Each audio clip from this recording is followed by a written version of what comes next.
Après la collection « Alerte », le triptyque humaniste existentiel. Qui comprend son fascicule de présentation. Son livre 1, Le dernier regard en 2 tomes. Son livre 2, Les fictions de la science en 2 tomes. Son livre 3, L'insouciance de la conscience en 2 tomes. Son fascicule d'expertise. Cette collection numérisée est accessible et téléchargeable gratuitement, en lecture e-book, au format PDF, sur le site lacléinternation.org. Elle est également confectionnée en livre broché et accessible chez Amazon, au coût de fabrication et d'expédition, sans droit d'auteur ni d'éditeur. Livre français, Philippe Vaisseau. Au format A4 et aussi en collection luxe tout en couleur.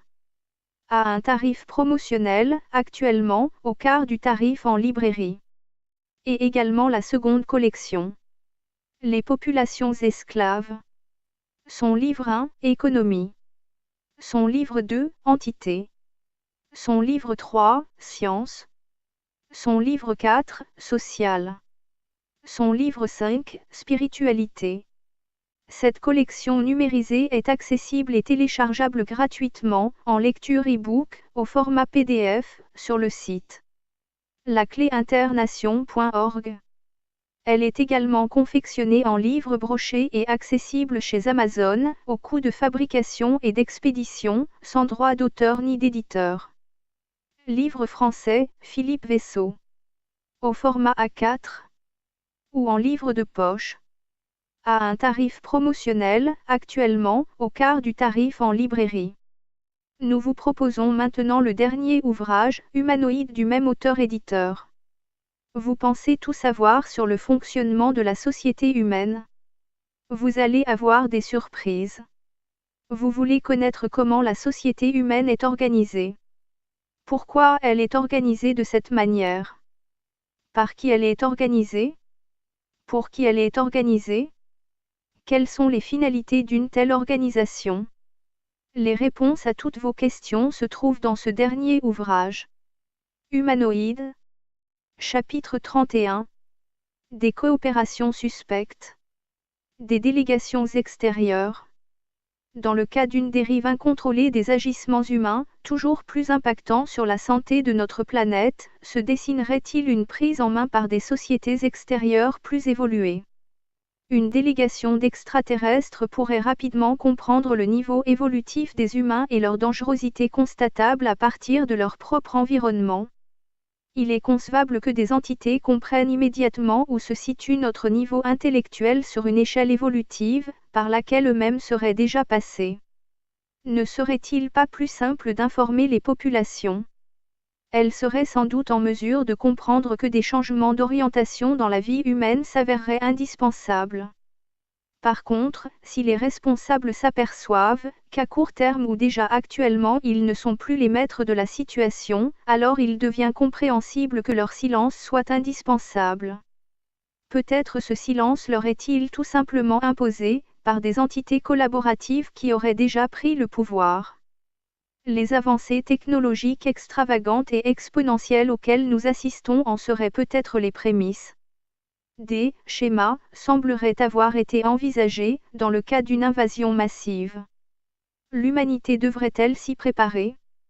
Y aurait-il une invasion concertée parmi les ethnies déjà en place ou proviendrait-elle d'une autre puissance extraterrestre chargée d'établir un ordre à partir de directives cosmiques?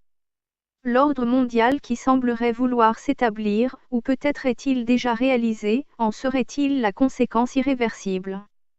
Un réseau de contactés, des personnes abductées, en serait-il la mise en préparation? Des groupes sembleraient d'ores et déjà avoir été formés dans différents pays.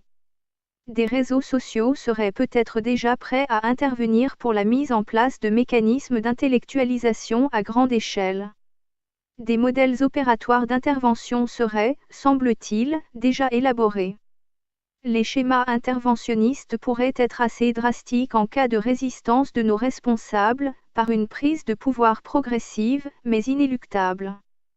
À la connaissance de ces éventuelles interventions, il est plus aisé de comprendre la réticence de nos gouvernants à nous informer de l'existence des extraterrestres qui viendraient nous visiter jusqu'à nier l'existence même des ovnis. Il est en effet plus facile de désinformer les populations sur cette réalité. Il est alors plus facile de comprendre les programmes mis en place pour déstabiliser les témoins et les contraindre à ne pas parler et à convaincre les organismes d'information de se taire ou de désinformer sur ce sujet. Il convient de prendre en considération qu'une psychose collective a été organisée afin que la crédibilité sur les ovnis soit définitivement désavouée. Le même schéma organisationnel a également été structuré de manière à totalement décrédibiliser les crop circles, les dessins réalisés dans les champs de céréales. Le fonctionnement de la désinformation a été parfait et total. Trop de preuves sur la réalité des visiteurs issus d'autres contrées galactiques mettraient en péril nos différents modèles d'organisation de la société humaine. Il apparaîtrait même que des civilisations intergalactiques respecteraient des lois morales de non-ingérence, permettant de conserver le processus évolutif des planètes, sauf cas exceptionnels de sauvetage. Toutefois, il semblerait évident que certaines entités IT soient déjà en place dans des programmes d'expérimentation neuropsychologique. Des structures pathologiques auraient été mises en évidence dans plusieurs pays. Il est particulièrement surprenant qu'un pays comme les États-Unis ne s'engage pas, officiellement, dans des programmes de recherche.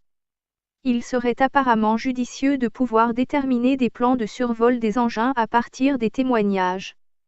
De chercher à définir des zones de recherche à partir des phénomènes aériens suspects. Chaque pays se contente, officiellement, de déclarer qu'aucun des objets volants n'ayant pu être identifié, bien que ne pouvant être expliqué par de quelconques autres phénomènes, n'ayant jamais représenté aucune menace pour la sécurité nationale, ne doit pas faire l'objet de mesures d'études particulières. Par cette seule considération, toutes les recherches pouvant être entreprises par ailleurs ne seront jamais prises en considération, sur le plan officiel. Toute démarche d'étude sert à stimuler le mental d'une personne. Les langages servent d'abord à ça, puis à transmettre un modèle d'information.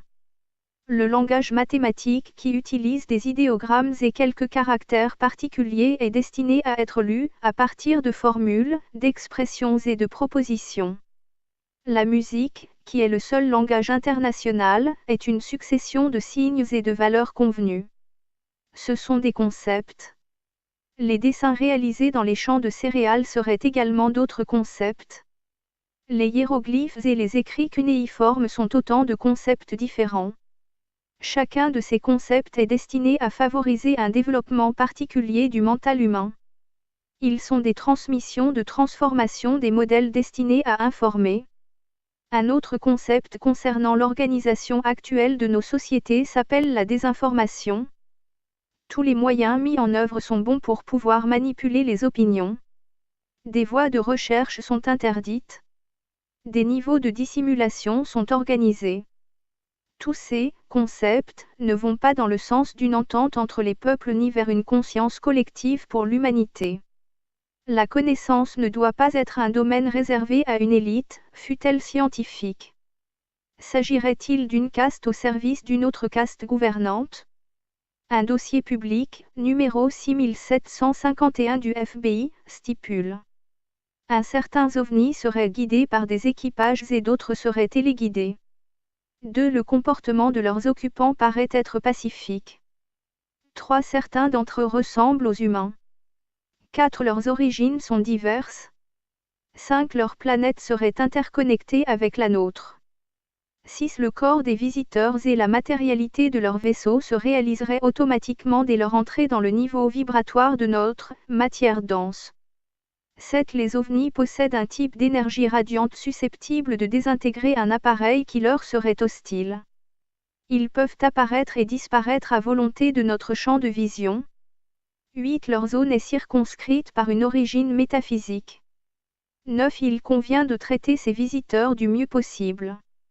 Les autorités informées et conscientes de cette situation en portent la responsabilité.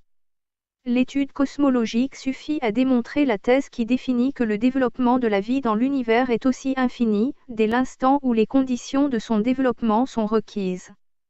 L'univers pourrait être considéré comme constamment variable localement, tout en restant invariable globalement. Il convient aussi de comprendre que les galaxies sont des espaces solaires autogravitants. Leur force centrifuge tendant à la dispersion s'oppose à leur force gravitationnelle cohésive. La matière manquante constatée serait située dans sa partie gémellaire. Les déplacements effectués par des entités extraterrestres s'expliqueraient aussi par l'utilisation de la gémellité de l'univers. Le contexte présupposé d'un univers fait de matière et de son jumeau fait d'antimatière supprimerait les valeurs précédemment attribuées à l'espace-temps. Aucun centre de recherche ne semble vouloir orienter ses chercheurs vers ce modèle cosmologique. Le domaine scientifique préfère conserver ses dogmes et ses rituels, tels des doctrines fondamentalistes. Pourtant, les conséquences en seraient une reconsidération profonde des théories sur la relativité. La mécanique quantique a pertinemment démontré la situation illusoire de notre conception de l'univers. Une conception gémellaire de l'univers irait vers de nouvelles considérations de recherche sur son fonctionnement global. Des ondulations dans l'espace et le temps pourraient expliquer des phases de raccourcissement propices à des voyages interstellaires. Certaines théories de la relativité et de la mécanique quantique pourraient suggérer que les masses seraient répertoriées à partir des longueurs. La théorie gémellaire de l'univers permettrait d'envisager une possibilité des voyages cosmiques par une inversion des masses des objets volants et de leurs passagers, dans des durées tout à fait compatibles pour les humains. Cette théorie pourrait parfaitement expliciter les déplacements d'entités voyageant dans l'espace cosmique. Il y aurait donc un univers de masse positive, le nôtre, et son jumeau, en tout point complémentaire, de masse négative. Elle permettrait aussi de comprendre l'expansion en constante accélération, constatée, de notre univers. Toutefois, il ne s'agit pas d'un univers parallèle qui serait identique au nôtre. Il est complémentaire, mais il est dépourvu d'organisation de galaxies, ou d'étoiles, ou de planètes, comme dans notre univers, considéré de masse positive. Les entités cosmiques navigueraient ainsi de l'univers positif à l'univers négatif en utilisant des paliers d'immersion successifs, à des fins de repérage et par des inversions successives de leur masse. Des simulations par ordinateur auraient permis la compréhension de cette théorie avec un implacable réalisme.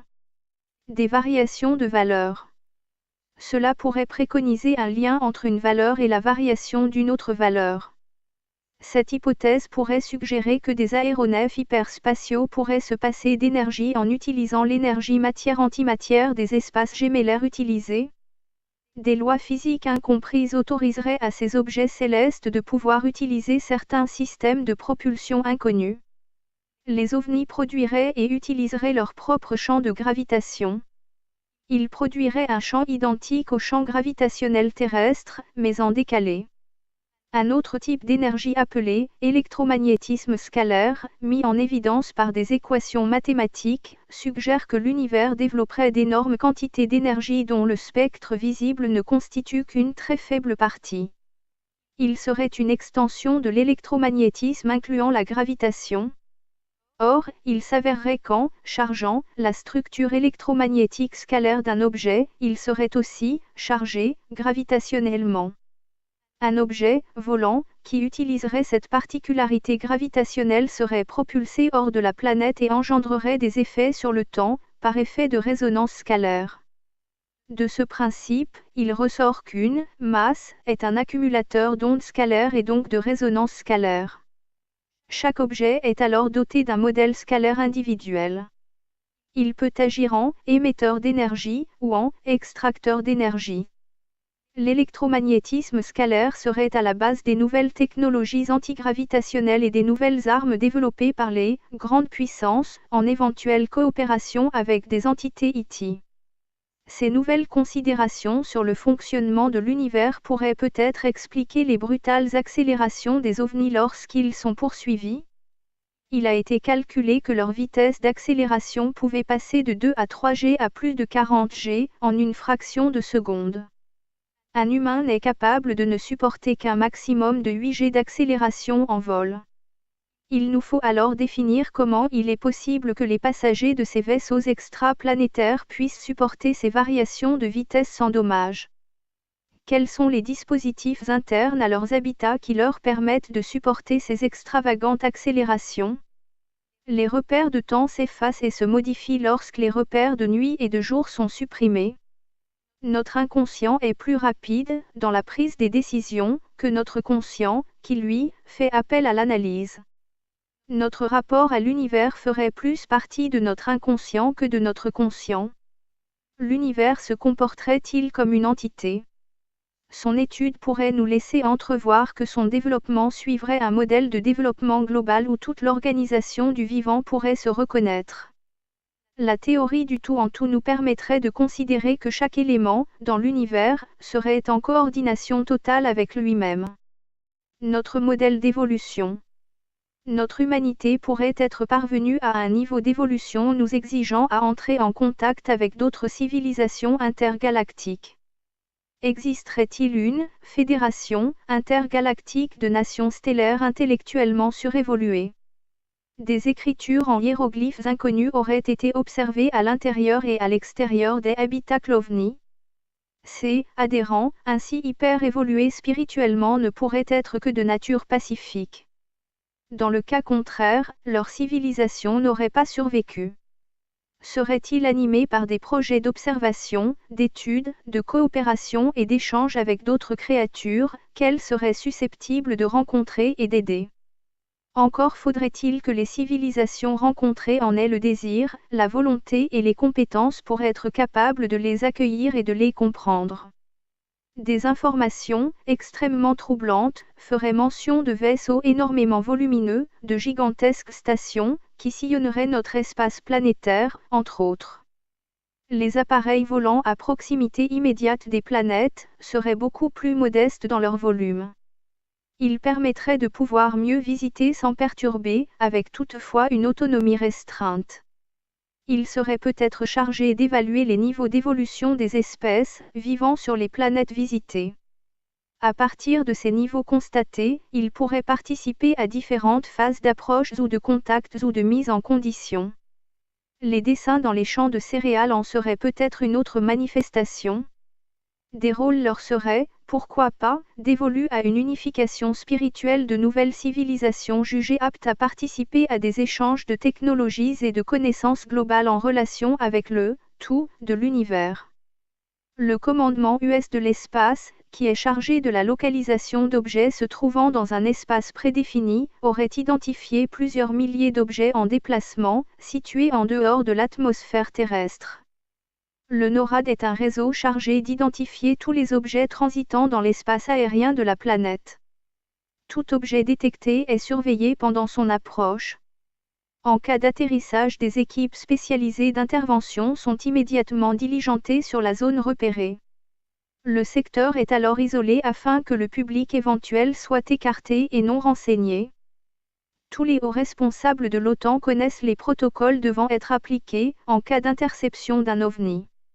Des vaisseaux mers, particulièrement gigantesques, comparables à des planètes, d'autonomie vraisemblablement totale, seraient-ils le résultat d'une nécessité impérative à quitter leur lieu d'origine, ou la simple volonté d'exploration?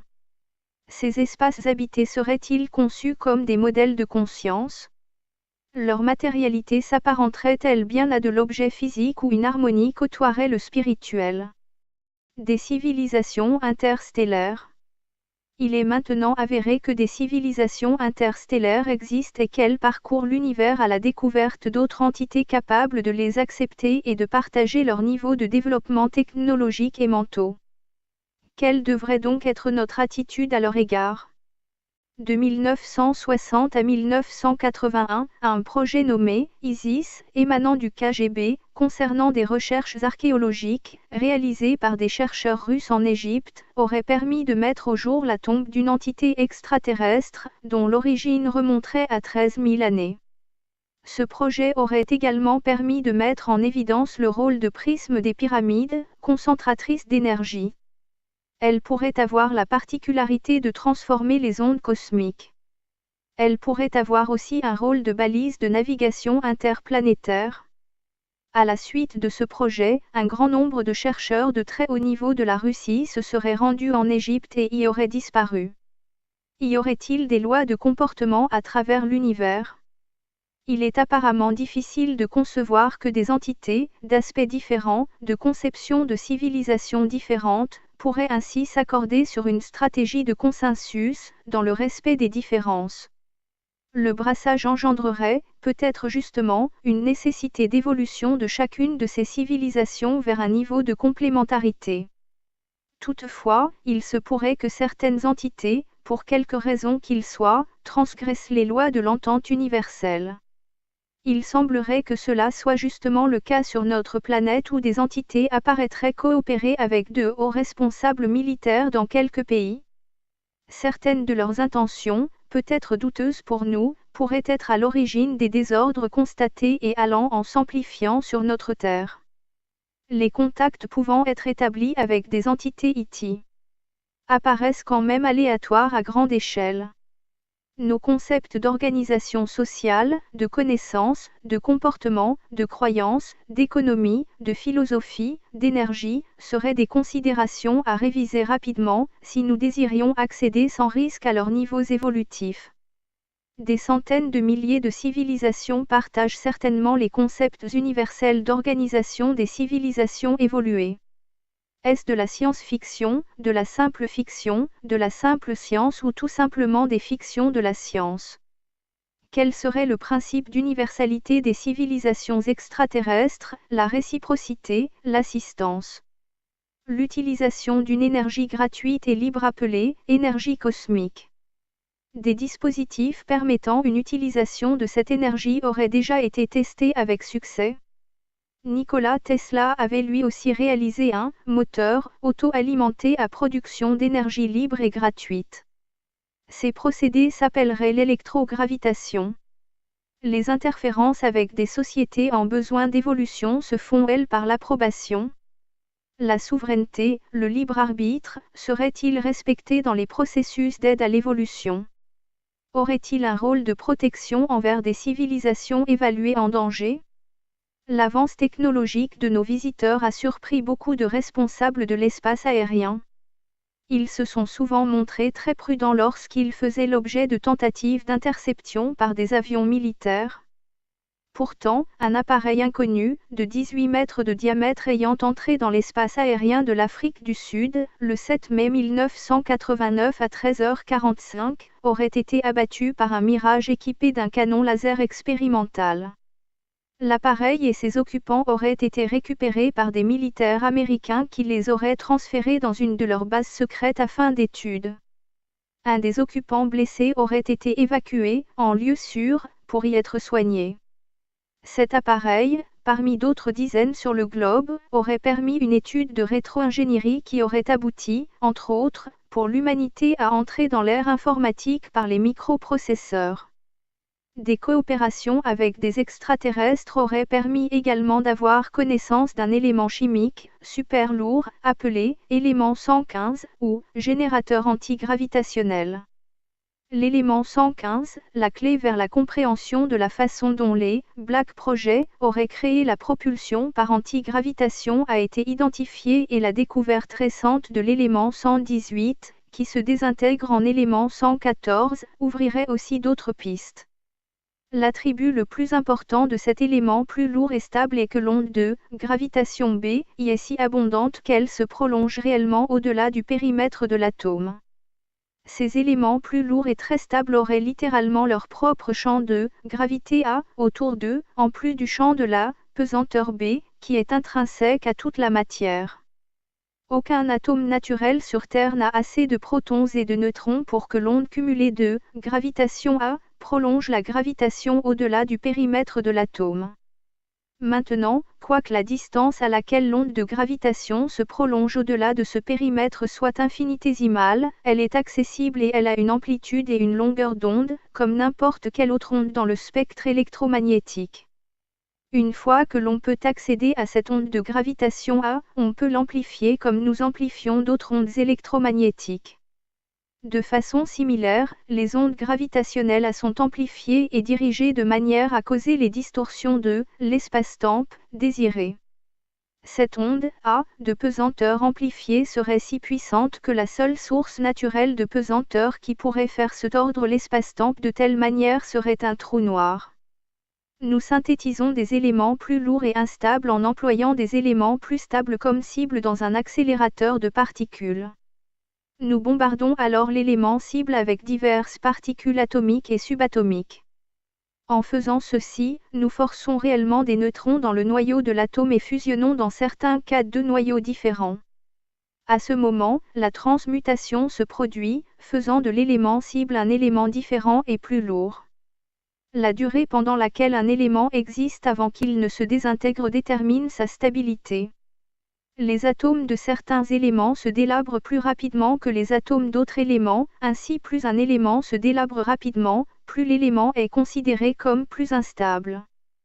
Quand un atome se délabre, il libère ou rayonne des particules et de l'énergie subatomique, qui sont le rayonnement qu'un compteur Geiger détecte. Le réacteur trouvé dans l'engin extraterrestre, allégué à S4 est considéré comme étant principalement basé sur un élément super lourd avec un nombre atomique de 115. L'élément 115 est nommé une impentium dans des directives de l'UPAC. Les flèches du temps. Il convient aussi de prendre en considération que cette hypothèse, des flèches de temps, ne signifie pas une possibilité de remonter dans le temps, en raison de cette analogie des flèches du temps inversées. Des équations mathématiques montreraient la réalité de ces phénomènes particuliers, de ces flèches du temps inverse, dans notre univers. Il pourrait y avoir, dans ce modèle gémellaire de l'univers des possibilités d'échange de matérialisation. Ce qui serait visible dans un univers serait une image devenant invisible dans son concept gémellaire et inversement. Cette considération doit aussi prendre en compte une éventuelle contraction de l'espace, ce qui expliquerait la possibilité de voyages intergalactiques admissibles dans des temps beaucoup plus courts que ceux permis par la vitesse de la lumière. Il est important également de prendre en considération un phénomène appelé fluctuation de jauge, qui pourrait expliquer que des fenêtres d'accès seraient temporelles. Autrement dit, un voyageur de l'espace pourrait saisir une opportunité offerte, pour se diriger vers une autre partie de l'espace, pendant un certain laps de temps, à l'aller comme au retour. La fenêtre se refermerait ensuite pour offrir une autre possibilité dans une autre partie de l'espace. Cela sous-entendrait que la partie gémellaire de notre univers serait dans un autre modèle de rotation que le nôtre. Cette découverte pourrait, peut-être, expliquer les vagues d'observation des vaisseaux interstellaires pendant certaines périodes. Il a en effet été constaté des recrudescences d'ovnis par vagues au cours du dernier siècle et qui continueraient à se vérifier. Pour ce qui concerne l'étude hypothétique des ovnis, en considérant que leur masse soit soumise à la gravité naturelle de notre planète, masse volontairement transférée dans la partie gémellaire, pour disparaître instantanément à notre champ de vision, il y aurait là une hypothèse extravagante d'étude. À leurs changements incompréhensibles de trajectoire ainsi qu'à leur disparition d'un point, avec réapparition à un autre point opposé, pour n'évoquer que ces deux types de phénomènes observés. Est-ce que de telles éventuelles considérations seraient en discordance avec nos conceptions mathématiques de la relativité restreinte? Il serait envisageable qu'elles n'affectent pas nos niveaux de connaissances actuels concernant les théories évolutives permettant d'expliquer les fonctions de notre univers. Il convient aussi d'appréhender la situation à l'intérieur de ces objets volants en mode extraplanétaire. Les occupants auraient ainsi la possibilité de disparaître, mais avec le risque de perdre de vue leur planète d'approche. Cette conséquence pourrait peut-être expliquer certains des accidents qui auraient eu lieu. Par ailleurs, un effet antigravitationnel pourrait s'opérer, qui permettrait des déplacements dans l'univers, alors qu'ils nous paraissent complètement inconcevables.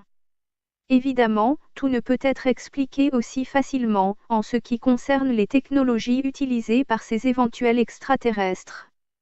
Il nous est facile d'envisager qu'ils puissent maîtriser la miniaturisation à la perfection.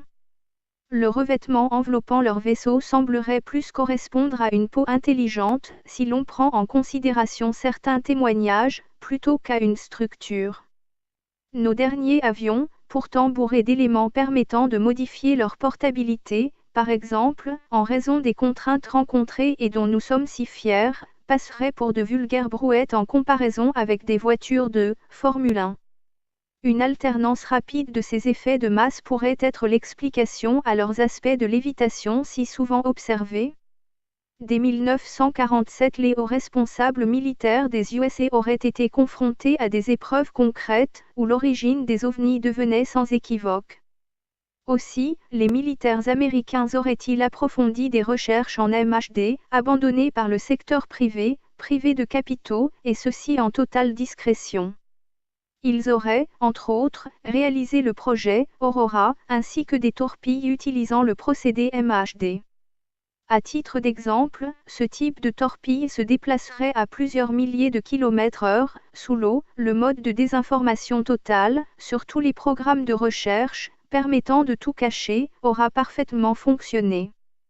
Et en France, et bien en France, les militaires en seraient restés aux missiles nucléaires, inutilisables, du plateau d'Albion, finalement démantelés, et des sous-marins à propulsion nucléaire dont l'armement de défense embarqué serait moins rapide, dans leur déplacement, que les sous-marins de la marine russe, s'ils devaient, un jour, devenir des ennemis.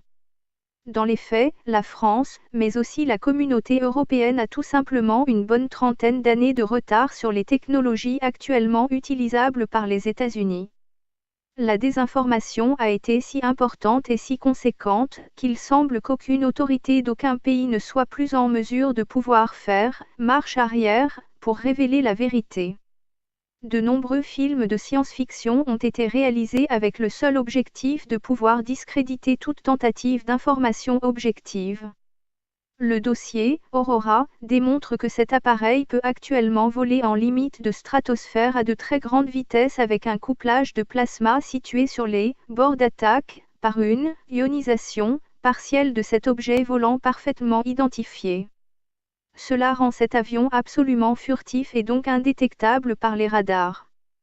Les derniers nés des avions furtifs montreraient qu'ils sont munis d'un système électro-aérodynamique particulièrement sophistiqué. Certaines informations feraient état de matériaux utilisés par les IT dont les propriétés seraient de savoir se restructurer, de savoir aussi se modifier en fonction des exigences devant être affrontées. Des structures à tubulure vasculaire permettraient de réguler les propriétés élastiques de ces matériaux afin de corriger leur dégradation tout en jugulant les phénomènes de résonance ou les contraintes thermiques, pour ne citer que cela. Les parois de ces objets célestes auraient tellement de facultés particulières qu'elles se situeraient, tout simplement, en dehors de notre niveau normal de compréhension. Des capteurs divers, des jauges de contraintes, etc. en feraient un système indépendant. Ces capacités permettraient à ces aéronefs d'évoluer dans tous les milieux aqueux ou gazeux. Elles lui permettraient aussi des transferts hyperspatiaux, d'un côté à l'autre de notre univers gémellaire.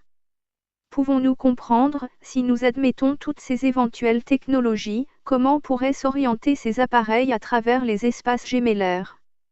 Si nous prenons l'exemple des avions de ligne, qui transportent des passagers d'un bout à l'autre de notre planète, en vol de nuit, quels sont alors ces moyens de repère, pour peu qu'ils volent constamment en zone de nuages ou au-dessus de ces zones nuageuses?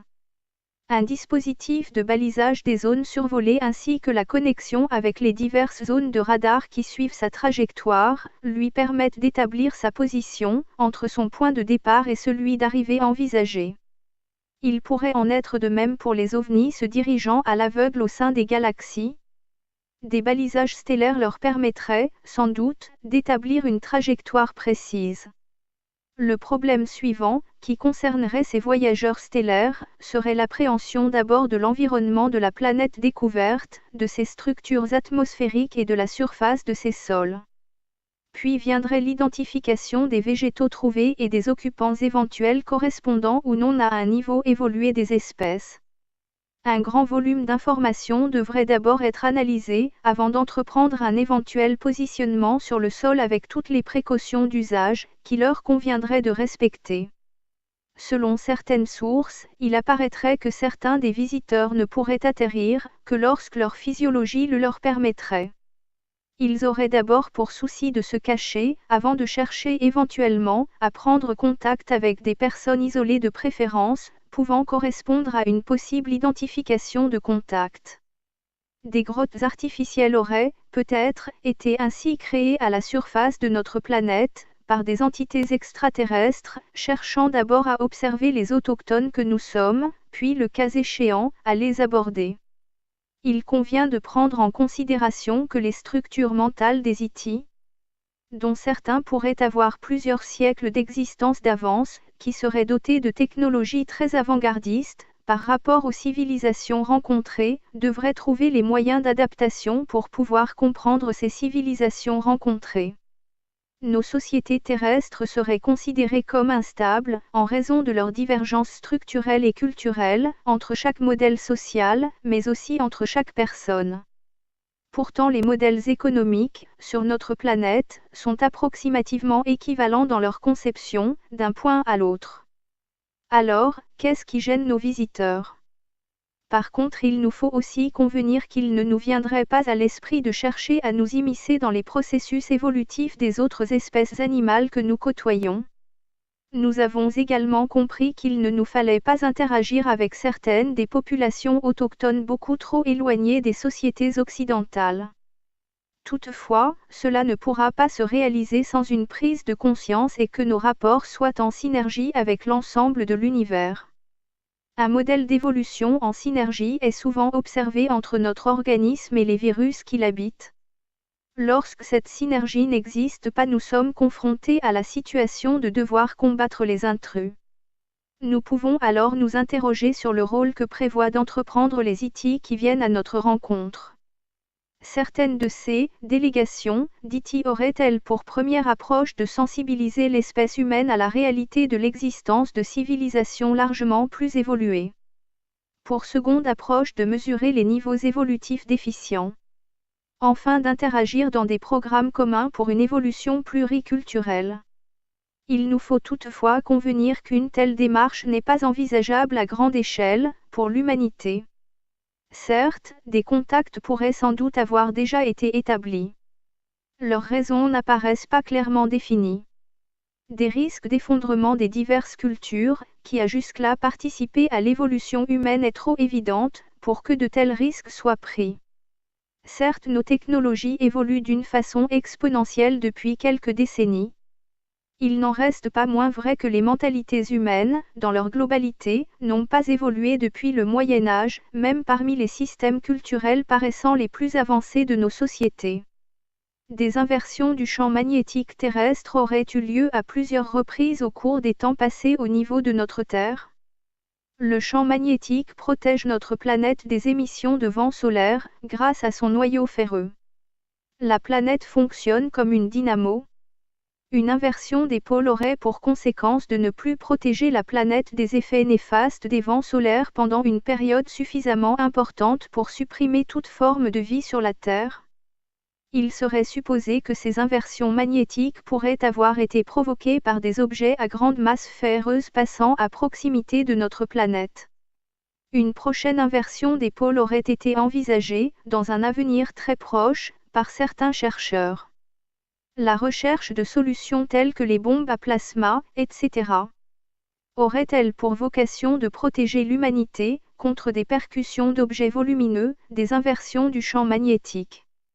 L'humain, à la surface de la planète, n'est qu'un modèle de virus sur une croûte terrestre dont l'épaisseur ne dépasse pas celui de la peau d'une pomme. Le moindre incident de surface aurait des répercussions irréversibles. Les Iti qui semblent pouvoir détenir des moyens de coercition incommensurables chercheraient-ils à nous prémunir de telles éventualités, si elles s'avéraient si prochaines? Si, effectivement, des entités extraterrestres œuvrent en cachette, dans quel but le feraient-ils? Y aurait-il la nécessité de réorienter l'éducation humaine à partir des technologies? Ou, au contraire, d'orienter l'humanité vers une technologie lui permettant d'accéder à une nouvelle organisation philosophique de l'humain. La transmission des cultures serait-elle un handicap? Les idéologies économiques, politiques, religieuses, devront-elles être revues et corrigées pour permettre à l'humanité d'accéder à d'autres modèles du savoir cosmique? Est-ce qu'il y aurait la nécessité impérative de programmer notre planète vers un modèle au service de l'humain? Le secret des gouvernants. Combien de temps les gouvernants pourront-ils tenir à cacher ainsi la vérité sur la réalité des ovnis et de leurs occupants, sans que cela leur soit dommageable? Aurait-il simplement prévu un indispensable temps d'adaptation à une première préparation évolutive des mentalités, à cette évidence? Cela n'est évidemment pas encore d'actualité. La Russie, plus libérale que les Occidentaux sur le sujet des ovnis, considère officiellement que des extraterrestres essaient d'établir des contacts avec nos sociétés. Plusieurs généraux russes auraient déclaré avoir de grandes connaissances sur ce sujet. Le processus de sensibilisation des peuples de notre planète à cette réalité des ovnis devrait cependant être assez long. Ce qui apparaît comme certain, c'est que de hauts représentants de la société humaine œuvrent depuis plusieurs décennies avec certaines entités extraterrestres. Ils semblent, dans le même temps, tout entreprendre pour cacher la vérité. Ils entretiennent également et volontairement la confusion. Le nouvel ordre mondial pourrait être à l'origine de ce silence implacable. La survie de leur règne s'accompagnerait d'une seule stratégie qui serait celle d'un chaos organisé. L'attitude des hauts responsables chercherait-il à s'octroyer, pour leur seul profit, par pure vanité, les fruits des résultats obtenus auprès des entités qu'ils auraient eux-mêmes choisies, pour collaborer? Maintiendraient-ils volontairement les peuples dans des climats d'angoisse et de non-évolution afin de permettre à une caste privilégiée de pouvoir conserver, maintenir et augmenter ses acquis? Ou seraient-ils tout simplement convaincus de l'incapacité de leurs concitoyens à pouvoir évoluer jusqu'à un niveau acceptable, avant de leur permettre de changer leur mentalité et leurs organisations? Chacun d'entre nous serait une poussière d'étoiles. Chacun d'entre nous devrait pouvoir vivre en harmonie avec l'ensemble de l'univers, si tel est le destin commun, sans qu'aucune entrave, venant de qui que ce soit, ne puisse l'en empêcher. L'espèce humaine terrestre pourrait se situer à la charnière de son devenir. Tous les signes d'un désastre imminent nous laisseraient présager le pire, en ce qui concerne l'avenir de l'humanité. Serait-ce pour cela que des entités extérieures deviendraient si envahissantes? Chercherait-il à nous guider vers notre avenir? Les nouvelles connaissances sur la physique restent malheureusement encore entre les mains des fabricants d'armes. Pourtant les informations ne manquent pas. De nombreux ovnis auraient été récupérés, accidentés ou pas. Un grand nombre de leurs occupants auraient été capturés. Les entités blessées auraient été transférées dans des cliniques privées, isolées et sous un contrôle total. Sur toute la planète, des équipes chargées de la récupération d'ovnis sont en alerte permanente et interviennent dans les plus brefs délais en cas de nécessité. Tout, objets et occupants est transféré dans des zones adaptées à les recevoir. Une mise à l'écart d'éventuels témoins est systématique. Le silence sur ces procédures est total. Lorsqu'il y en a l'obligation, une campagne de désinformation est rapidement mise en œuvre. Rien n'est laissé au hasard, en ce qui concerne la procédure pour une totale discrétion. Il devient indispensable de bien prendre en considération que la réalité extraterrestre des ovnis déstabiliserait tous les pouvoirs en place, qu'ils soient politiques, scientifiques, économiques, ainsi que religieux. Il aurait donc pour effet immédiat de créer une réaction psychologique, socio-immunologique, qui consiste tout simplement à nier cette écrasante vérité, afin d'éviter tout désordre social qui risquerait de devenir rapidement incontrôlable. Toutes les collections. Alerte, le triptyque humaniste existentiel. Et les populations esclaves sont téléchargeables gratuitement, au format PDF, en lecture e-book sur le site internet lacléinternation.org. Ces deux collections, également accessibles en livre broché, au format A4, en collection luxe, tout en couleur, et en livre de poche, sont en vente chez Amazon, livre français, Philippe Vaisseau. À un tarif promotionnel, actuellement, au quart du tarif en librairie. Vous pouvez aussi cliquer sur le logo « Livre Amazon » dans la page d'accueil de notre site internet lacléinternation.org. Ce dernier ouvrage, humanoïde, est accessible dans les mêmes conditions. La totalité des deux collections ainsi que ce dernier ouvrage, Humanoïdes, sont en conférence vidéophonique sur YouTube et répartis par chapitre.